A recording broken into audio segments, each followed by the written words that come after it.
true meniscal tear.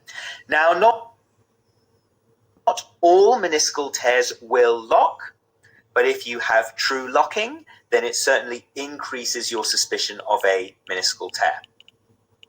Giving way. So with this, we're thinking about our individuals who, not they are walking along the road and then suddenly they have a sudden pain at their knee. We're thinking about patients who turn, twist, change direction, and suddenly their knee buckles and collapses on them. And it's really important that if your patient says that their knee does give way, ask them about it. Tell me about the giving way. What happened? So you can try and work out, is this true giving way? Or is this just the patient's definition of giving way that doesn't necessarily paint a ligament injury picture? What about the ability to straight leg raise? Now, this is a top tip that I heard from an orthopedic knee consultant, which is that if your patient has had a major trauma to the knee and they can't perform a straight leg raise, it could mean that they have a fracture of their patella, a quadriceps tendon rupture, or a patella tendon rupture, because we need all three of those structures to be intact for the quadriceps mechanism to be able to lever the knee in order to produce a straight leg raise. So that's always a really good test just to do to see if you can identify whether they may have had one of those injuries.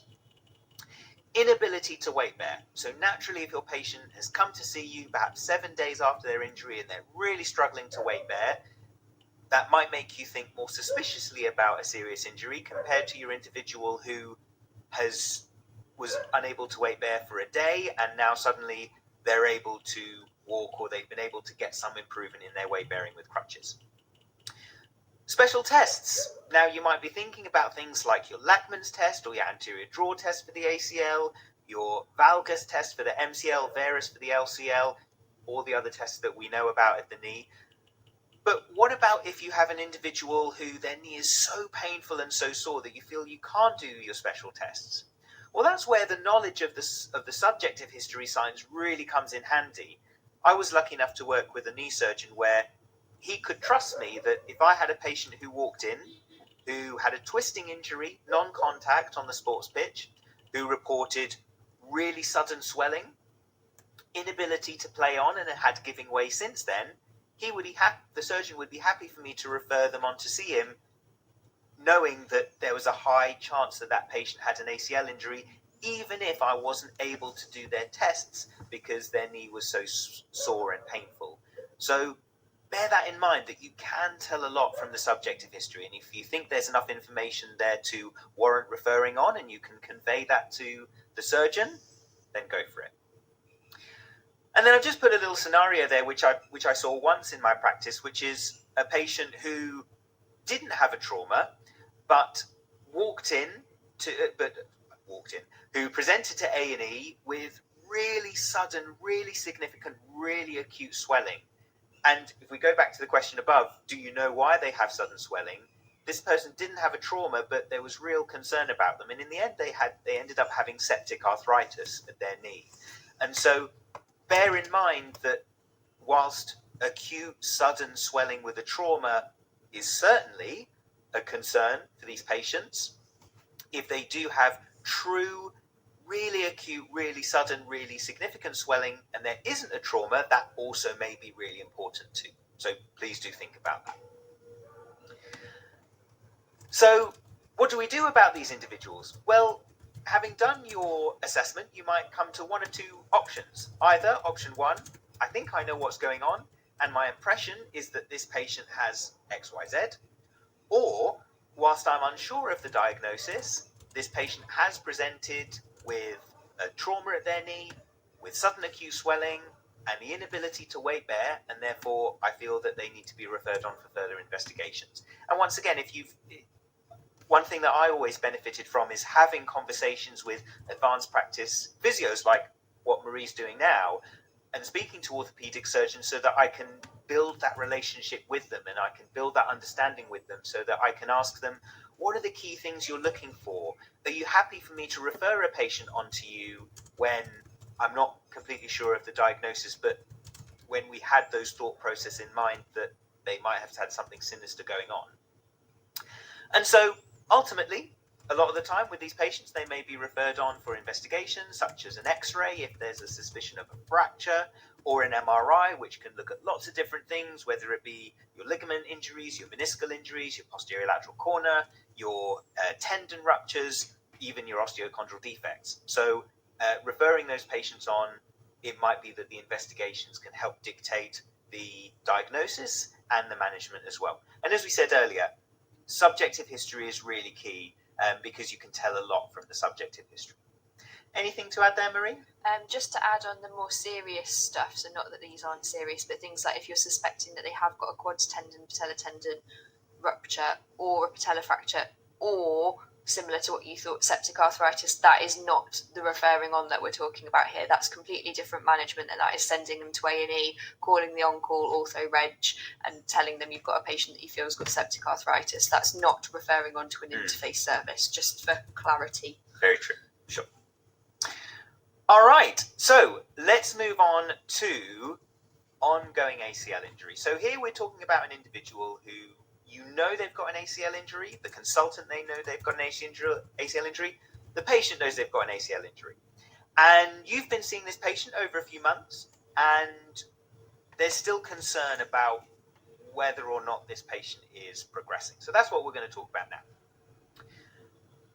So first of all, I kind of wanted to outlay some of the things that you might think about whether or not it's suitable for the patient to be referred on.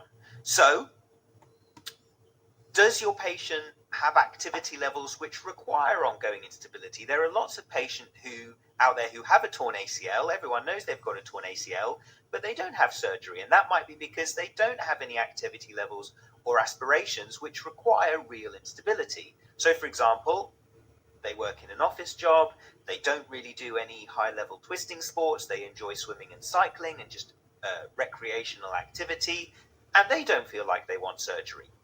Versus your individual who wants to go back to football, netball, hockey, or their stability is really, really important for their job. Those are the people that you might be thinking about differently. They still feel ongoing instability, and it might be that they've had a comprehensive physio program and they're not quite progressing. It might be that you're doing criteria, including hop tests, including strength tests, including agility tests, and they're not meeting the criteria for those. So you might be thinking maybe this individual isn't getting what they need from conservative management. And of course, this individual needs to consider whether or not they want surgery. If they do think that they want surgery, then yes, we might refer them back on. Whereas if, I think as you alluded to, Marie, earlier with some of your shoulder patients, if they're thinking, actually, I don't want surgery, I don't feel like I need surgery, then it may not be appropriate to refer them on to see a surgeon after all. And I suppose the reason being is that if your patient is still struggling and conservative management isn't for them, the only reason we would refer them on is for surgery, whether that be an ACL repair or a total reconstruction. So do think about the fact that if they're not progressing, why are you referring them on? It's not just because they're not doing well, it's because they're not doing well and the consideration of surgery wants to be discussed again. So do keep that in mind, that there's got to be a reason why you're referring them on. So key indicators for these individuals. It might be that they've got ongoing instability. They're telling you that they've tried to go back to their sport and they've gone back to practice, but they still feel like their knee's buckling, or they feel like their pain levels are too high and they feel like it's linked to their instability. It might be that they've tried to return to sport, they went back to netball, but they had another injury, or they were on the pitch and they were on the netball court and they twisted and their knee buckled again. So these are the kind of individuals where if they keep saying these things, then you might think about it. And it might be that you've gone through your criteria, such as your strength tests, like a single leg press or a single leg extension, and they're not getting the strength they need.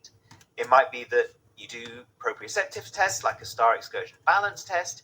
It might be you're doing your hop test to look at their strength, their power, and also their agility, and they're not meeting those markers. And the consideration is that Perhaps the reason for that is because they're not strong enough. Perhaps it's the psychological barrier, which for a lot of people is really, really important, that the reason they're not meeting their hop test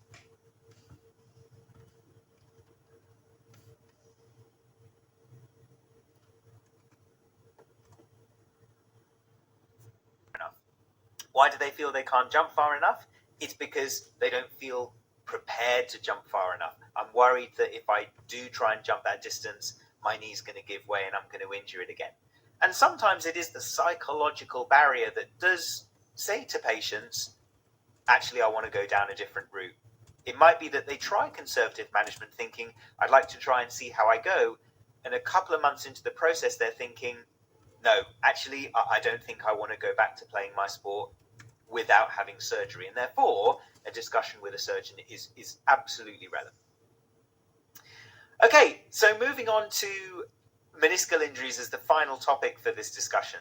Now, there are different types of meniscal injuries. Marie was talking about this earlier with degenerative rotator cuff tears versus traumatic rotator cuff tears.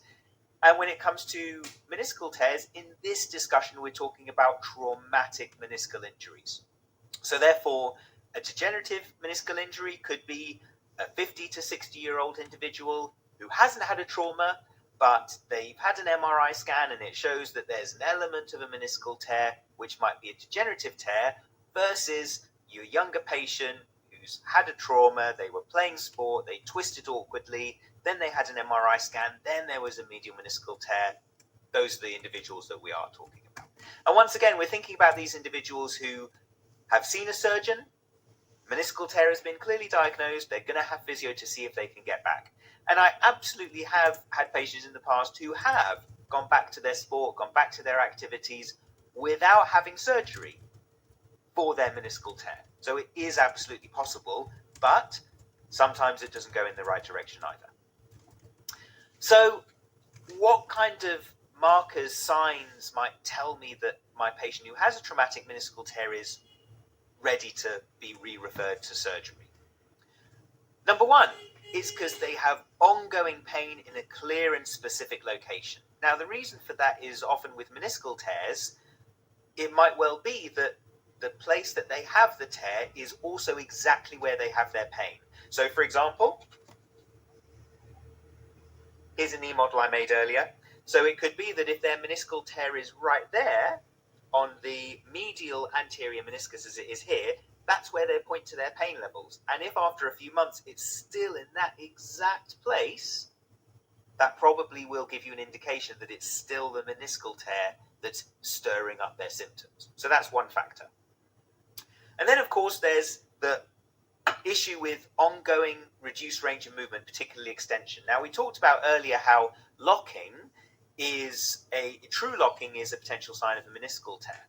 Now, if your patient continues to have ongoing locking where they can't straighten their knee for a long period of time, then they need to go back to see a surgeon. Now, I worked with a particular surgeon who would say that if the patient had the trauma on day one and the diagnosis was a meniscal tear, if within 6 weeks they hadn't regained full extension, they need to definitely go back to see that surgeon, because they want to operate on them before it's too late and all of the soft tissue and the synovial tissue has got too contracted to allow them to progress to full extension in the future. Now, that's absolutely something that was just simply a relationship between me and the surgeon that I had. Local guidelines, local policies, checking your local areas to that kind of thing. But again, I suppose the point being is that the lack of extension over a long period of time isn't always something that the surgeons like to delay that being operated on. And then similar kind of stuff to what we said with the ACL. They're not meeting their criteria for progression. They're not returning to their previous activity levels. They've had comprehensive physio and they're willing to consider a surgical intervention. Because again, if they've had a diagnosis of a meniscal tear, they've had their MRI and things are not going in the right direction, it's very rare, certainly in the NHS in the UK where I've got my experience, it's very rare that this individual will have an injection to see if things will improve. It might be an option, but for the vast majority of these individuals, if they're not progressing, the reason that we will refer them on is so that they have surgery. Now, The type of surgery will vary between a meniscectomy and a meniscal repair, perhaps other things like a meniscal transplant. We've done a full webinar on meniscal injuries, including the different surgical options if you want to look at that. But one consideration certainly is that we know that with meniscectomies, where basically we're removing a portion of the meniscus, the more meniscus you remove, the more predisposed that individual might be to osteoarthritis in the future, because they're losing that cushion between their tibia and their fibula to maintain that joint space, and therefore that's a discussion that needs to be had with a surgeon. But therefore, as a result, it's really important that if the patient isn't progressing, that they're referred to see the surgeon so that they can have those appropriate conversations as a result. And then once again, key indicators. What's going to tell me that this patient is someone who needs to go back? Well, we talked about the range of movement block. We talked about the ongoing pain levels. And often for these individuals, it is pain that is the real sticking point, which is why it's highlighted in bold there as to why they might want to go back, or perhaps why they're not progressing. Is because they keep having that those issues regarding pain, which is stopping them doing those activities. We talked about the ACLs, how sometimes it might be instability. With these individuals, it could be instability, but I think from my experience, it's more likely to be pain, which is stopping them. And of course, it might be that you're doing your different tests and those are not progressing in the right direction. And of course, psychology can play an impact as well. But I think with the patients in the past where they've had meniscal injuries and they've not progressed, it's pain that's been the ultimate factor which is stopping them from progressing. So do bear that in mind for these individuals. So we're going to do some Q&A in a minute, but I think that it's important for us to have a couple of final thoughts here. And Marie, please do, jump in with this as well.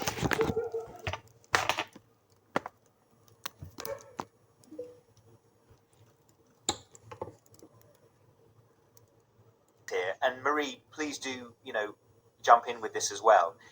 So after all those discussions about the different indicators, the different markers, why we're referring them on, why we're not referring them on, something that's incredibly crucial, and Marie, you did allude to this a little bit earlier, is that before actually referring the patient on, make sure the patient understands the plan. They understand why they're being referred on, whether it be to have imaging, whether it be to have a surgical conversation, and that they're happy to go ahead. Because the last thing you want is to refer them on to see the surgeon, and only then the patient says, I didn't think I was having surgery. I don't want surgery. Why am I talking to you? So how important is this, Marie? Oh, super important. I like to think of it as no surprises. So I don't want the patient to rock up and be surprised by whatever it is that they're told. So I often talk about this in terms of kind of weight limits and things as well. That I don't want to, if the patient is appropriate for surgery and they want it, but their BMI is over what is an agreed threshold, I don't want them to arrive there and the surgeon go, well, I can't operate on you. So I like to think of it as no surprises. I want them to really clearly understand what options they've got, what one they're choosing, the pros and cons of it, and what the conversation is likely to unfold when they go and see the surgeon. Wonderful. And we're lucky to have you on. You can say that because you've got that experience. But perhaps for someone who's less experienced, would you advise them to get a senior physio in alongside them to have a little bit of a conversation, or at least that the patient knows that what might happen is that they're going to have a discussion with that individual about whether they have surgery or not, or whether they have imaging or not? Yeah, I think you can talk in broad terms. You can say, I'm referring you on to a specialist who will assess you and talk to you about whether they want to do additional imaging or think about surgery. And there are obviously risks with surgery that you will need to bear in mind, and nothing's a silver bullet, nothing's guaranteed a great outcome. So you can do it broadly without knowing any of the nitty-gritty details, but it's just making sure the patients have got a bit of a vision that, so for example, in interface services, you don't want them to arrive going, I've been told I'm going to have an injection.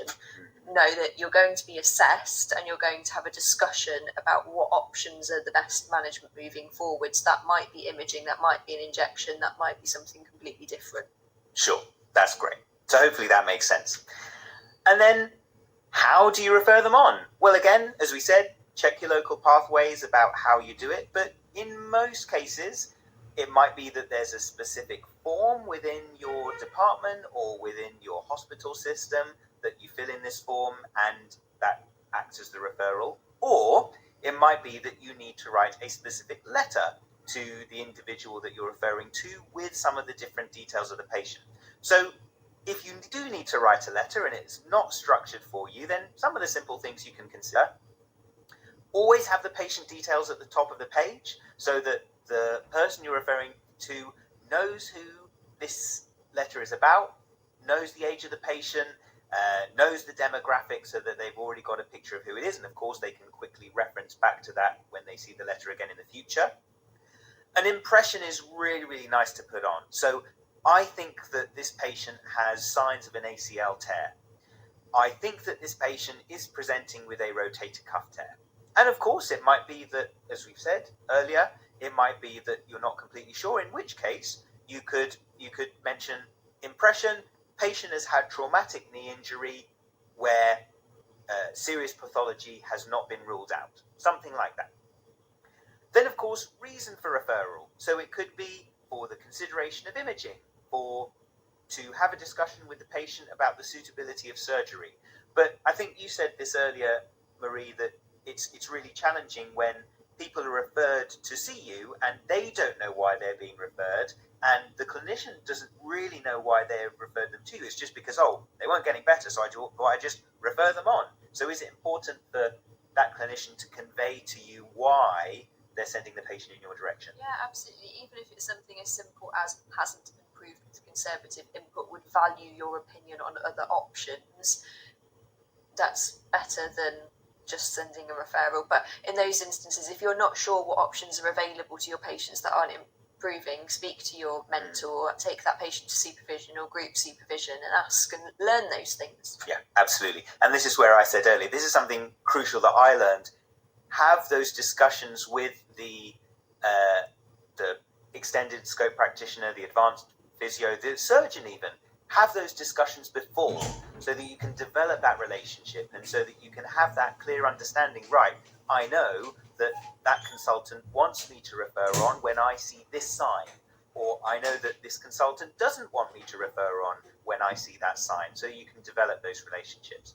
And of course, what you might do in the rest of your letter is provide a summary of what the symptoms are, as Marie was describing with her rotator cuff related shoulder pain patients, what physio has been done, how long it's been done for, whether or not the patient was compliant, and ultimately the reason why things haven't been going to plan. So those might all be really nice things for you to do in order to refer that patient on. So, ladies and gentlemen, thank you so much. We're going to go to Q&A in a second, but before we do, as always, Clinical Physio membership. If you haven't seen this before, where have you been? Membership is by far the way that most people access Clinical Physio resources now. I've put a little link in the office section if you want to check it out. You can do so at member.clinicalphysio.com. If, for example, you're interested in our premium membership, for a monthly subscription that gives you access to all of our live webinars, all of our previous on-demand webinars, of which there are over 175 now, hours and hours and hours worth of content across all different aspects of physio, all the handbooks associated with all of those webinars, certificates whenever you complete a webinar, and other brilliant resources such as the Case Study Club, where we go through specific case studies to help with your learning, member-only podcasts, written resources, gallons and gallons of information and different ways of accessing clinical physio. Of course, you can also do so with a Clinical Physio membership app, so you have access to everything in the palm of your hand on your phone, whether it be watching webinars, listening to your podcasts, reviewing handbooks, listening to the Case Study Club, watching the Case Study Club. It's all there on your phone. And there's, as I said, there's gallons of different resources that we have that kind of follow the line of the webinar we've done with you tonight. We've got a whole host of differential diagnosis webinars, differential diagnosis of the knee, the shoulder, the elbow and wrist, the ankle. We've got common knee conditions, common ankle conditions, common wrist conditions, common elbow, shoulder, neck, you name it, we've got all those. And then we've got specific webinars on different injuries like we've talked about tonight, whether it be the rotator cuff, whether it be ACLs, whether it be meniscus. Loads and loads there for you to be able to access as a part of membership. So, Marie, thank you so much for going through that with me. We did have some quite nice questions that I did want to come back to. So, Jared mentions, talking about the straight leg raise with your acute knee injuries. If a patient has a minimal straight leg raise, e.g. 1 inch off the plinth with reduced quads activation, but improving after a few weeks, would you still refer onwards? Could it still be a rupture? Great question, Jared. Generally speaking, you're looking for this patient to not be able to straight leg raise in A&E. That should hopefully be done. And there are lots of reasons why someone might have a reduced straight leg raise. It could be because of pain. It could be because of generalized weakness. It could be because of fear.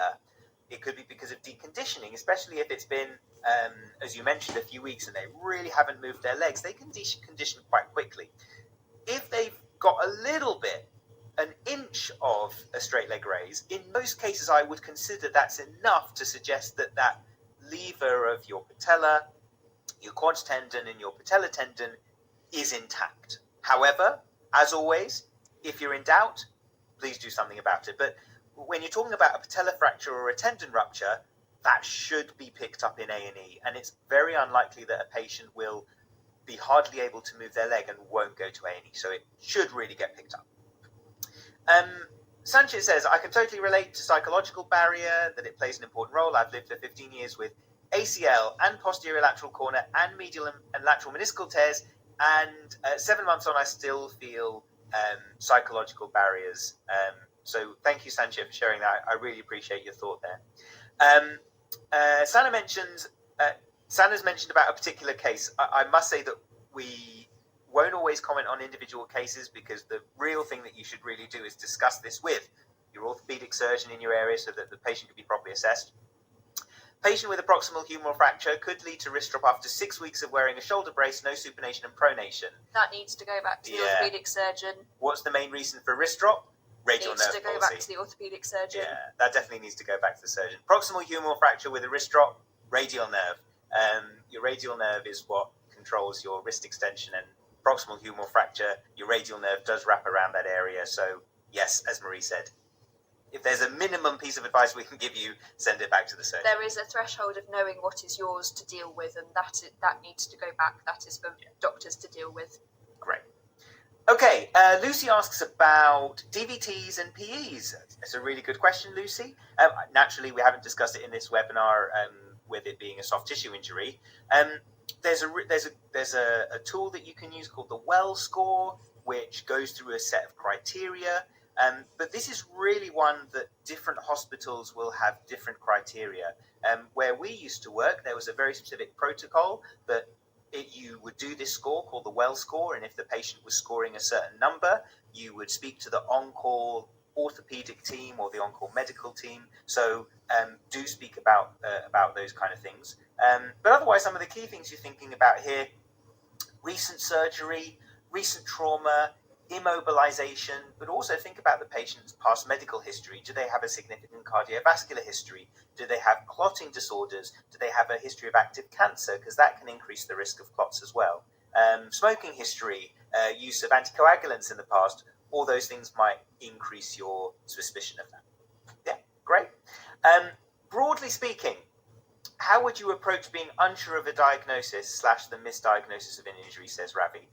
Yeah, sure, an interesting question. I suppose perhaps we kind of talked about this earlier. I think the key things are the approach of being unsure about a diagnosis. First of all, discuss it with someone. Discuss it with a senior colleague.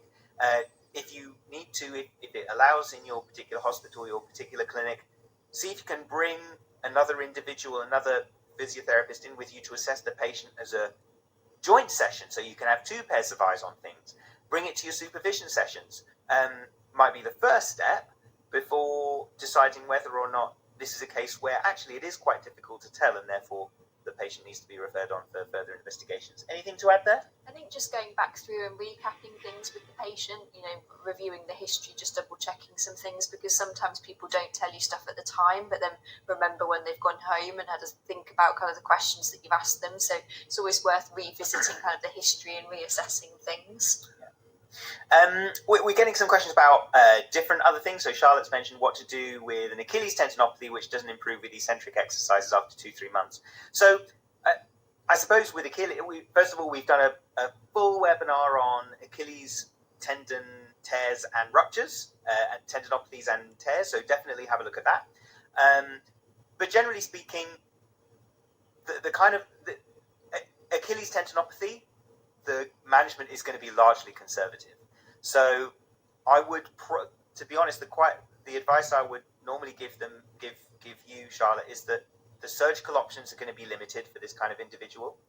There isn't a lot of surgical options that would be favorable above conservative management. So things you might consider: changing exercises, make them more difficult, making them certainly harder, more repetitions. If it's pain levels, then pain management. It could be that you're doing great exercises, but that individual is then going away and doing hobbies and sports, which then flare up their symptoms, and so load management is an issue. There's loads of different things. I think what I would say, Charlotte, is if you have the ability to assess that patient with someone, or perhaps discuss it with a mentor, certainly do. But I think the management is likely to be largely conservative, even if they haven't been necessarily improving with eccentric exercise. It could be just doing that. You need to progress on to doing concentric to try and push things a little bit further. So we're dealing with sports injuries as they happen, such as an ATFL or a CFL injury.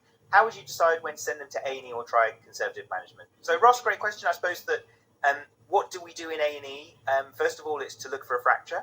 So for ATFL, then you're thinking about the Ottawa rules, which naturally they're not designed for ligament injuries, but they're designed for fractures. But that's what a serious A&E issue is, a fracture. Whereas actually a lot of the times a ligament strain or a ligament sprain, you wouldn't necessarily send that in unless it's because the patient couldn't wait there, and therefore you might be thinking, is it a fracture? So I hope that makes sense. It's going to be more that you're thinking about a fracture, and it may be that if the patient is still struggling, it might be that you're referring them on because they have the inability to manage their instability of the ligament, rather than I'm sending them to A&E, because the reason to send to A&E would be if you think that they have a fracture. I hope that makes sense. Okay. Lucy asked, at what point of exercise regression would it be a serious indication of needing to refer onwards?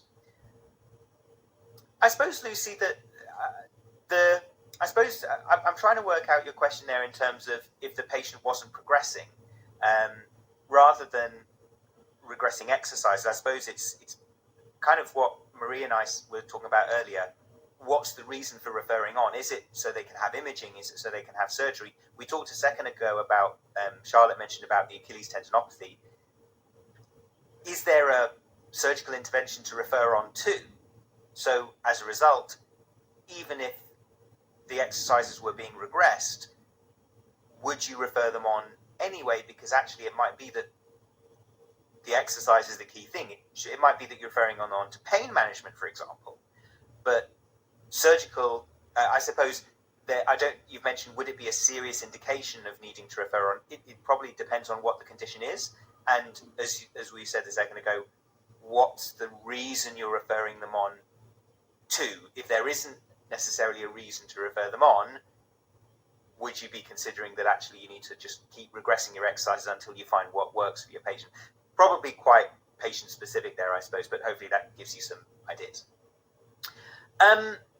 Marie, I think I'll take this opportunity to say thank you so much for joining us. Thank you so much for bringing all your upper limb experience to the table. It's been incredibly useful, and I really hope that for individuals who are watching this, that they've been able to gain some confidence in how they would manage these upper limb injuries. So thank you so much for being with us tonight. And for all of you at home, thank you so much for listening. I really hope you've enjoyed this. Remember, there's loads and loads and loads